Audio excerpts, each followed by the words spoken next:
I think to the extent that you see yourself, and this gets at what all three of my colleagues have said, you see yourself in some ways positioned within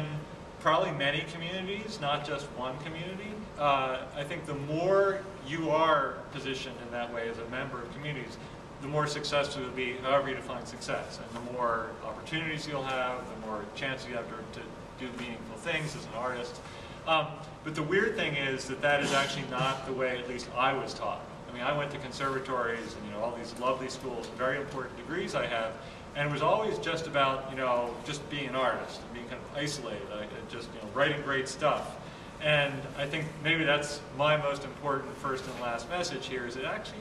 you do have to be a good artist and work hard and all that, but if you're not engaged in a community or communities, it's not actually going to work very well. So that's kind of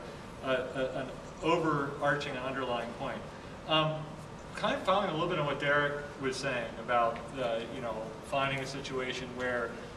what does this situation need from me and what do I have to give this situation? That's certainly a kind of recipe for the kind of orchestra residencies that I've seen be the most successful through our Music Alive program, which Jesse has spoken about, and in fact Derek has been a resident composer a couple times in. It's very much about actually understanding that the institution, especially when it's an orchestra, boy, that's an institution with a capital I. I mean, it has behaviors, it has a way of thinking, it has a way of doing stuff, it has needs, it has to be fed by all sorts of people who are not it, but who are of it.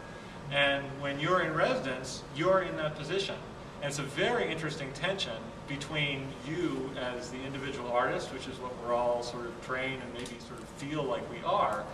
but you have to find how you fit into this monster that behaves in a certain way. And I think that, as I say, the most successful residencies are ones where both sides understand that the other side has something to give and needs. And that kind of, whether it's in an orchestra situation, which you may be lucky enough to have sooner or later, or any other institutional situation, understanding how you fit in and position yourself so that you're getting something and the institution is getting something, that's where the real energy is. And I have lots and lots of examples in my mind of residencies that I think fit this